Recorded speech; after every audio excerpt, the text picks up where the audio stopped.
On va en parler un petit peu de Nice, c'est notre premier sujet, Elton, parce que c'est une équipe qu'on a du mal à lire. Une saison paradoxale jusqu'à présent pour les Aiglons, qui s'invite donc sur le podium de Ligue 1, ce qui est quand même un objectif de longue date d'Ineos. Mais à côté de ça, c'est une équipe qui a été éliminée en Coupe de France encore très récemment face au Stade Briochin. C'est une équipe qui a connu un parcours de Ligue Europa absolument cataclysmique, 35e sur 36e, 3 petits points. C'est quoi le vrai niveau de Nice cette saison finalement ?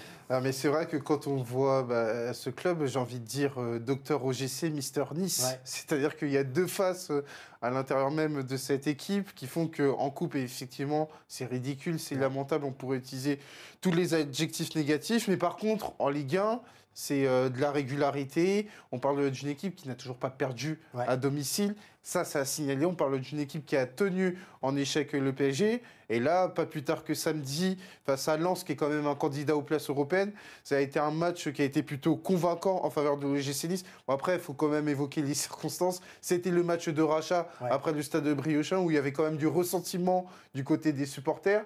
Mais on voit l'OGC Nice qui est quand même un candidat aujourd'hui à la Ligue des Champions, avec notamment Franquès qui a déjà été en capacité de le faire avec le RC Lens, qui était l'adversaire ce samedi. Est-ce que justement ce match face à Lens, là où quand même Nice a fait un très très gros match, ils ont laissé que des miettes au RC Lens, est-ce que c'est peut-être le premier match référence de Franquès à Nice? Parce que depuis le début, on a du mal à comprendre l'identité de cette équipe, on ne retrouve pas exactement les mêmes ingrédients qu'à Lens.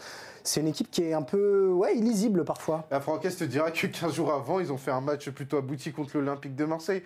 Non, je dirais qu'il y a une certaine continuité quand on parle de l'OGC Nice, tout du moins à domicile, parce qu'à l'extérieur, ils sont capables de se prendre les pieds dans le tapis.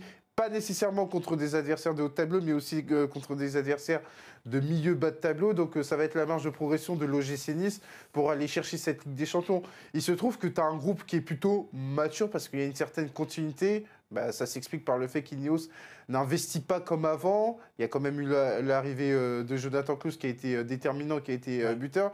Mais cette forme de continuité peut servir à l'OGC Nice tout en sachant que maintenant, ils ont un calendrier qui est plutôt allégé à partir du moment où tu as été éliminé des coupes. C'est sûr. Peut-être justement pour élargir un petit peu le spectre, Ineos est là depuis 2019. Et depuis 2019, finalement, Nice n'a pas pris l'envergure attendue. C'est-à-dire qu'on pensait qu'avec Ineos, Nice allait devenir une des places fortes du championnat, un habitué du podium ou au moins du top 4, une équipe qui va loin en coupe, qui peut gagner des titres. Finalement, depuis 2019, Nice, ils ont été finalistes de la Coupe de France. Ils ont été 3 fois dans le top 5, mais ils ont fait aussi 2 9e places. Et un quart de finale de Ligue Europa Conférence, qui n'est quand même pas ce qui était attendu au départ. Comment tu juges ce projet Ineos peut-être à plus long terme avec le GC Nice? Est-ce qu'il y a une déception finalement 5 ans après, 6 ans même maintenant après, de se dire Nice n'est pas devenu ce qu'il devait être? Alors oui, les résultats ne sont pas franchement honteux. Tu l'as évoqué, il y a quand même une finale de Coupe de France. Régulièrement dans le top 5. Et par rapport à l'interview de Ratcliffe dans l'équipe, avant un match contre l'Olympique de Marseille, qui était le premier match depuis qu'il est devenu propriétaire, il parlait d'être régulièrement en Ligue des Champions. Force est de constater que ce n'est absolument pas le cas. Donc, à la lumière de cet objectif qui a été dévoilé par Ratcliffe et s'imposer comme l'alternative principale au PSG, ces deux objectifs sont loupés. Donc par rapport à ça, pour moi, c'est un bilan qui est plutôt décevant. C'est un bilan qui n'est pas, entre guillemets, catastrophique, mais c'est un bilan qui est plutôt décevant parce que quand on parlait d'Ineos, par rapport à son savoir-faire dans le monde du sport, on avait dans l'idée que Nice allait être un candidat beaucoup plus naturel en ce qui concerne la Ligue des Champions. Alors bien évidemment, il y a des adversaires et des adversaires de renom, mais pour autant, entre les objectifs qui n'ont pas été atteints, mais aussi la communication autour du projet, parce qu'on voit aujourd'hui Ineos n'est pas nécessairement en voie de désengagement, mais ne met plus les investissements comme auparavant. Donc oui, forcément, il y a une déception qui est légitime.